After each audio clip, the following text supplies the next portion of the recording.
Hello, my name is George Vergolias. I'm the medical director for R3 Continuum. I am a forensic psychologist and a certified threat manager with 20 years of experience specializing in workplace violence and school violence. Most importantly, I'm also a father of a 14-year-old daughter and a 12-year-old son. At R3 Continuum, our primary and passionate mission is to help organizations adjust to, manage, and navigate through difficult disruptive events, including violent incidents. Last week, we collectively witnessed the heinous hate crime in Buffalo, New York, with the killing of 10 Black community members at the Tops grocery store, most of them elderly. And we barely absorbed that event until yesterday. Once again, we woke up and bore witness to the attack at an elementary school in Texas, resulting in the deaths of 2 adult teachers and 19 children, 2nd, 3rd, and 4th graders. There are few words that can capture the outrage, the emotional reaction, the despair that comes with these events. Although we at R3 can't change these events having occurred, we can offer tools to make a positive impact. And towards that goal, I want to offer 5 tips for speaking with children about gun-related violence. The first tip is that you should talk to them about their worries and concerns openly. Ask open-ended questions to understand what do they know, what are some misconceptions they have, what do they understand about the event. Express feelings about the event.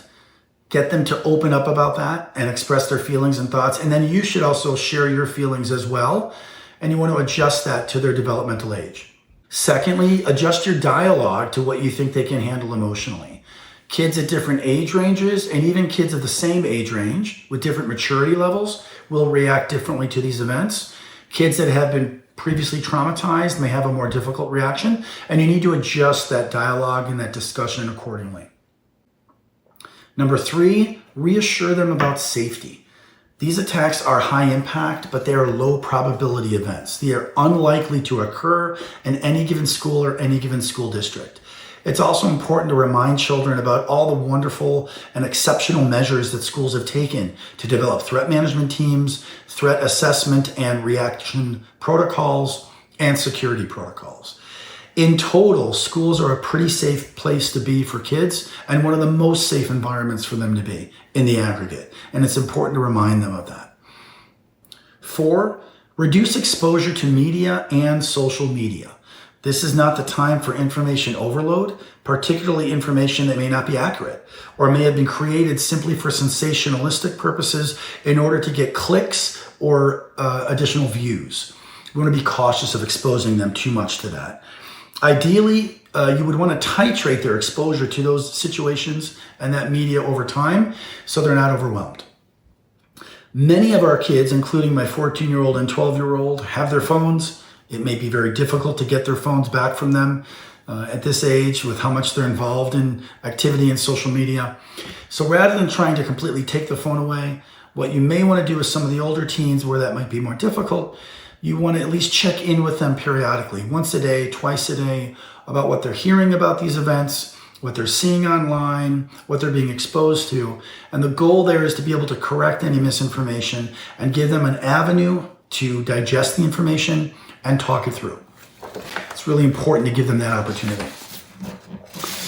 5, maintain regular routines and model healthy behavior.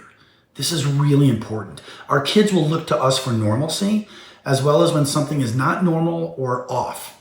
And by maintaining regular habits, that becomes critical because these habits are behavioral anchors to what is normal and routine and comfortable in our life. And we want to model that and continue to show that in our daily interactions with them. To the extent possible, we want to continue those as much as we can. We can be sad, we can express outrage, we can express anger.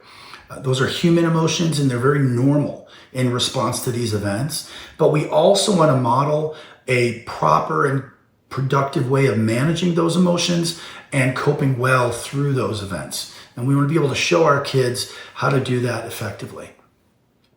This list is not exhaustive, but these are very easy take and use tips that you can utilize talking with children and preteens and teenagers about gun violence, about the recent events in the last few weeks that hopefully can get them to express and open up a dialogue and be productive.